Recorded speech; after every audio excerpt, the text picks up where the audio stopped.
Praise the Lord. இன்றைக்கான வசனம், தரித்து கொண்டவர்களானால் நிர்வாணிகளாய் காணப்பட மாட்டோம். தரித்து கொண்டவர்கள், எதை தரித்து கொண்டவர்கள்? எதை தரித்து கொண்டால் நாம் நிர்வாணிகளாய் காணப்பட மாட்டோம் அப்படின்னு இந்த வசனம் சொல்லுது. ஆட்டுக்குட்டியின் வஸ்திரம் தரித்து கொண்டவர்களானால் நாம் நிர்வாணிகளாய் காணப்பட மாட்டோம். ஆட்டுக்குட்டியின் வஸ்திரம்னா என்னது? அதுதான் இயேசுவின் வஸ்திரம். வஸ்திரம் அப்படின்னா அவருடைய கேரக்டர், அவருடைய குணநலன்கள். அதை நாம் தரித்து கொண்டவர்களானால், அணிந்து கொண்டவர்களானால் நாம் நிர்வாணிகளாய் காணப்பட மாட்டோம்.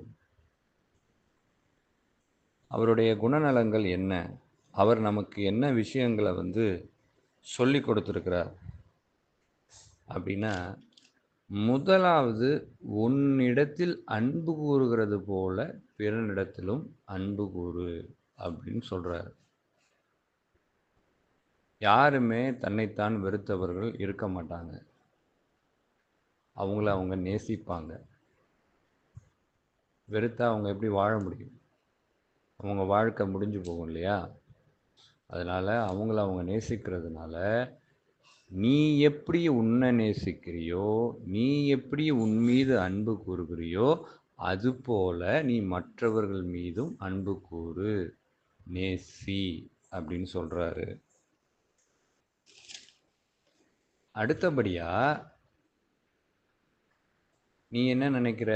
மற்றவர்கள் உனக்கு என்ன செய்யணும்னு ஒரு எண்ணம் வைத்திருக்கிறியோ, அதை நீ மற்றவர்களுக்கு செய்யு.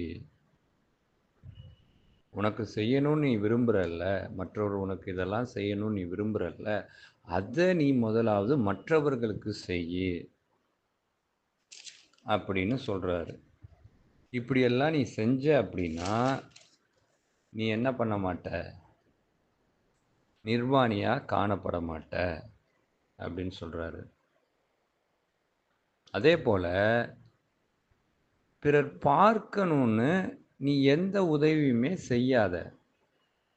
அவங்க பார்க்கணும், இவங்க பார்க்கணும், நான் உதவி செய்கிறத அவங்க தெரிந்து கொள்ளணும் அப்படிங்கிறதுக்காக நீ உதவி செய்யாத.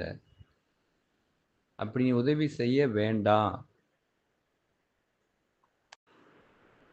அதே மாதிரி உன் பெயரை சொல்லணும்னு நினைக்கிறது, இல்லை உன் பெயரை எழுதி கொடுக்கறது, பெயரை வாசிக்கிறது, இதெல்லாம் நீ செய்யாத.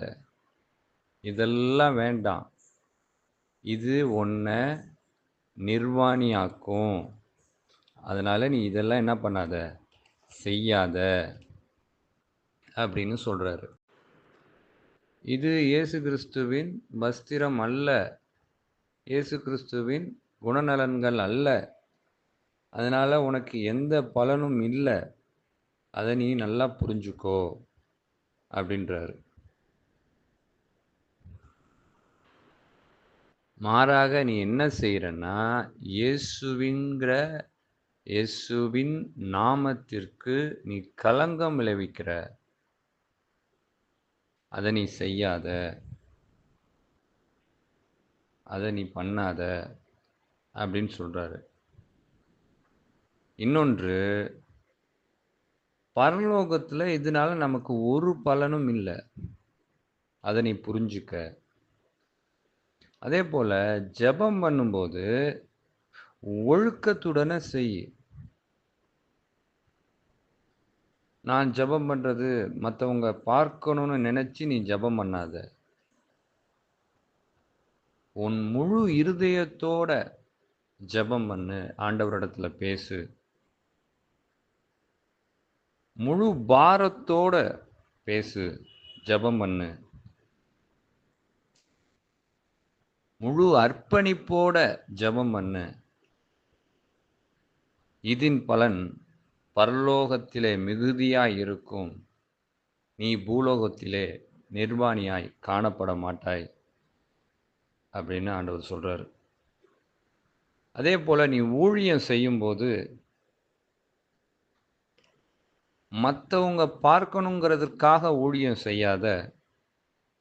இல்லன்னா ஏதாவது உன்னுடைய சொந்த ஆதாயத்திற்காக ஊழியம் செய்யாத. பெருமைக்காகவோ, பெயருக்காகவோ, புகழுக்காகவோ செய்யாத. இது உன்ன நிர்வாணியாகத்தான் காட்டும். ஒரு நாளும் உன்ன இயேசுவின் வஸ்திரம் தரித்தவனாய் காட்டாது. இதன் பலன் உனக்கு வீண் அப்படின்னு ஆண்டவர் சொல்றாரு.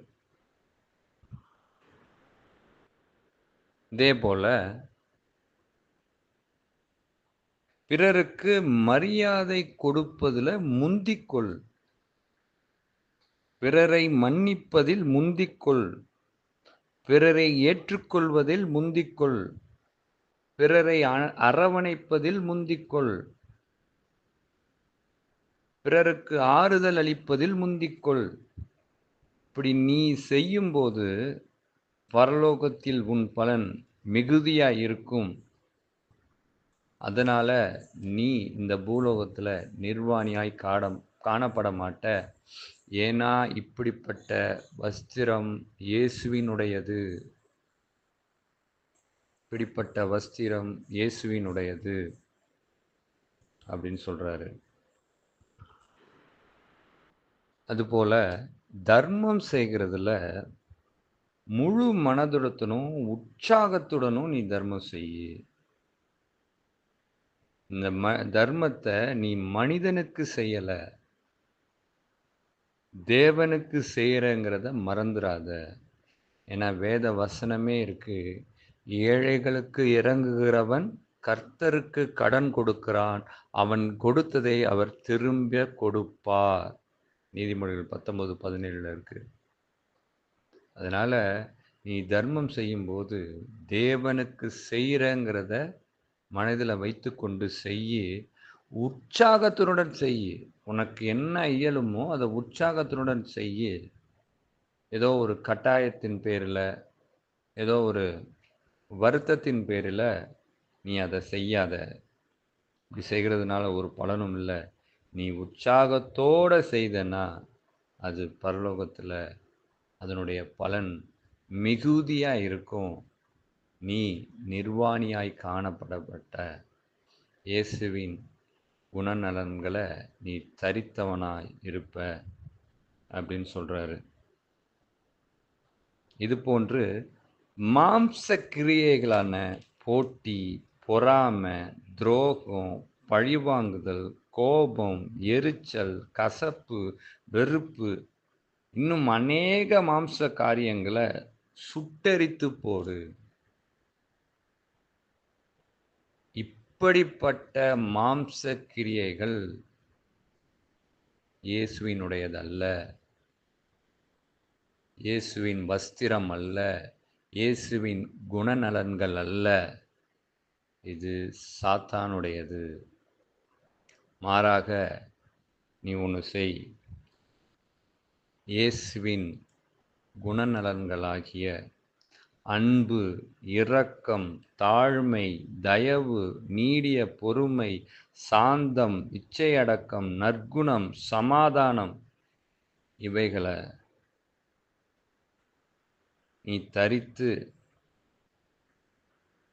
வாழும்போது நீ நிர்வாணியாய் காணப்பட மாட்ட. அதனுடைய பலன் பரலோகத்தில் மிகுதியாய் இருக்கும். இன்னொன்று, ஜீவ புஸ்தகத்தில் உன் பெயர் எழுதப்படும். இன்னொன்று, நீ இயேசுவுடன் வாழ்கிறவனாய் மாறுகிறாய் அப்படின்னு ஆண்டவர் சொல்றார். அதுதான் இந்த வசனம் நமக்கு சொல்றது. அதுதான் நமக்கு சொல்லிக் கொடுக்கிற விஷயமும் அதுதான். தரித்து கொண்டவர்களானால் நிர்வாணிகளாய் காணப்பட மாட்டோம். எதை தரித்து கொண்டோம் அப்படிங்கிறத நிறையா விஷயங்களை நம்ம பார்த்தோம்.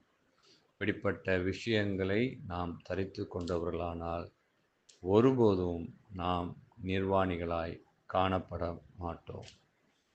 காதுள்ளவர்கள் கேட்க கடவர்கள். ஆமென்.